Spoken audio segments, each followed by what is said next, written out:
Of course, earnings season now underway for the quarter, and it could bring with it some market volatility. That, as well as opportunities in the post-crisis credit markets.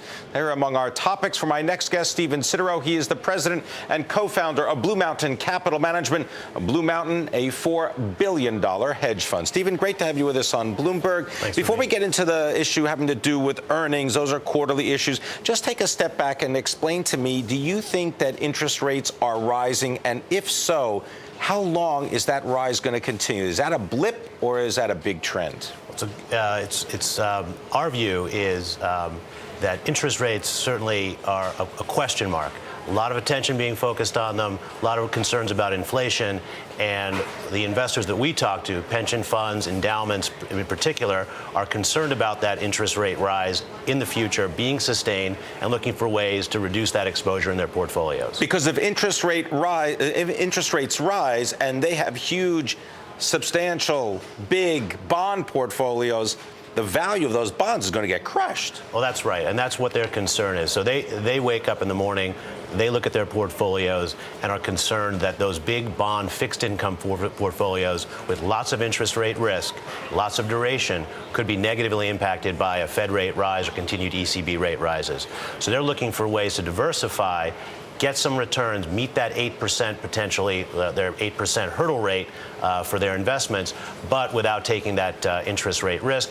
And in our view, and I think for a lot of them, credit investing, particularly more absolute return-oriented credit investing, is a great option. How are they going to do that, though? I mean, that sounds like a free lunch, and it doesn't seem that you can get a free lunch. Well, I mean, how do you keep risk low or minimal while still being able to get about 8% and then in some way guarding against an increase in rates? Well, there's a couple of ways you do it. One, of course, there is no free lunch. So what you do is you invest, number one, in some asset classes that don't have interest rate risk that we quite like right now, like bank loans, which are LIBOR floating instruments. Okay, so loans that are going to set, but they're not going to be fixed. They're going to move in lockstep with whatever rates do. Right. We see good value there, in particular relative to high-yield bonds, which we think are relatively rich right now. In addition, you can own bonds and other fixed-rate instruments and swap out the fixed for floating and then just take the credit risk associated with those instruments. And then, secondly, what you do take some risk. You build a portfolio of longs and shorts. In names that you like, you get long. In other names you don't like, you get short. You build a balanced book and you try to generate what we call, absolute return, uncorrelated returns by taking that credit risk. So there are opportunities out there. I think a good reference point would be Morgan Stanley's AIP, their alternative investment products division, came out with a great paper recently describing how long-short credit investing could indeed yield returns in excess of LIBOR plus 8% over the cycle. All right, now you talk about this idea of having longs and shorts, but you still got to be right about the longs and the shorts, right? I mean, absolutely. Because if the long position falls or the short position increases, you're not necessarily neutralized. Sure. So you got to do a couple of things. First, you got to do a lot of fundamental research to obviously figure out which names you like and you don't like. You need diversification. We like a book that has between 60 and 70 single names, usually about 40 to 50, 40 to 50 on the long side. You want to be more diversified in your longs and credit and a little less diversified on your shorts. And then in addition to the research, you also have to think about scenarios. So the what ifs. The what ifs. What if we have oil prices at $150 a barrel?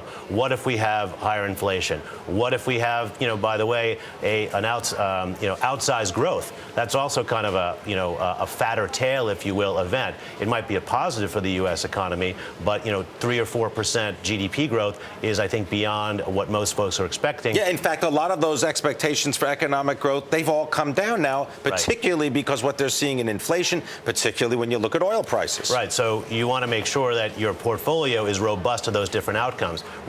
Frankly, we know that we're not great at predicting those macro outcomes. There may be a few folks, you might have had them on the show in the past, who can predict those things. No one's got that special crystal ball. We don't think we've got that crystal ball, but we do think we can think through many of those scenarios and build a robust portfolio that can generate the kinds of returns that our investors are expecting. Again, particularly as we've talked about, and these are pension funds not only in the U.S. and endowments in the U.S., but also globally. I mean, we talked to some of the larger pensions in Australia, in the UK, in the Netherlands, in Scandinavia, and many of them are facing the same sorts of issues in terms of, big retirement populations down the line, big return hurdles, and frankly, limited set of opportunities, particularly in those duration-sensitive portfolios. Sure, because they can't necessarily just, sell everything they have and start from scratch. No. It's got to be a transition. Stephen, all right, you mentioned in your notes and preparing for this section with Sure. you, Richard Clarida of Columbia University, and he says the distribution of outcomes is flatter and the tails fatter. What does that mean? He has a taste for alliteration. He does. I like those, flatter and fatter. Yeah. But what does that mean? Well, that means that, broadly speaking, there's a lot more uncertainty right now than there's been in the past. And I think, I heard Martin Wolf the other day talking on the radio. From the FT, right? Yeah, from the Financial Times, right? Saying, that the lack of consensus right now, particularly around interest rates and inflation, is striking. And so, we look at that and recognizing that, agree with Richard Clarida in thinking about the portfolio, that, as I was saying earlier, hard to have a crystal ball at any time, even harder to have a crystal ball right now. Well, it seems as though you've got many different things all pulling in different directions. On the one hand, you're talking about political pressure in Washington to attack the budget deficit and deal with the debt ceiling. So there is at least a hawkish view in terms of government spending. Yet at the same time, you've got the Federal Reserve spending money, buying up treasuries, trying to stimulate the economy, and basically saying, don't worry about inflation. I mean, Janet Yellen, vice chair of the Fed today, saying, don't worry about food prices increasing, don't worry about oil prices increasing. This is all transitory. And yet, at the European Central Bank, Jean-Claude Trichet, up 25 basis points, a quarter percentage point, saying that they are worried about inflation. Is this a global world, or is everyone just reading from a different hymn sheet? They're all reading from different hymn sheets, and when if you're a pension fund CIO, as we were talking about during the break, you've got to be invested. It's very hard for you to kind of sit in cash. Right. There's no big transition or period. It's not as if you sell a position, then go away for 3 weeks to decide what to do. Right. So the pension and endowment CIOs that we talked to, and again, we talked to them pretty much globally, they're looking to hedge or reduce that exposure to that uncertainty, to the uncertainty around, will the Fed raise rates or not? And so they want to reduce that exposure. And one thing they can do, they take it down by 5%, but they have to do something with that capital. And they are turning to, in many instances, absolute return credit as a way to stay invested in fixed income instruments, generate returns, but without making a bet on the direction of interest rates and inflation. Now let's talk about some of the specific industry groups, because when you go through the credit markets and you do the due diligence, you're taking a look at whether the company is going to actually pay you back, or whether there's a little bit of uncertainty even in their financial future. You've been looking, for example, at the healthcare sector. Sure. So we look at a number of different sectors, individual names within those sectors. We can't talk about specific names on the air in terms of our position for compliance reasons. But at the same time, when we look at a company, let's say like Alcoa, not in the healthcare, but very busy today, we'll look at things like cash burn. We'll look at things like leverage, its outlook for the future. In broader industry sectors, we tend to like things that are a little bit more defensive right now, balancing out with some shorts in some more cyclical sectors. So, for example, on the long side, we tend to like healthcare. We tend to like cable. We tend to like specialty chemicals. On the short side, we tend to be more focused on industries like travel and leisure, some of the airlines, some of the cruise lines will be very negatively impacted by rising fuel costs, and some of the more cyclical retailers, particularly mid-market or lower market retailers. Now, I got to imagine, though, that this is at least a view that is out there that other people can latch on to. So what is that doing to pricing right now? Is it making pricing competitive? Sure. Well, a lot of folks are looking at it, but what we find, and I think, maybe as you have different guests on, you experience the same thing, people tend to think about things in silos or in boxes.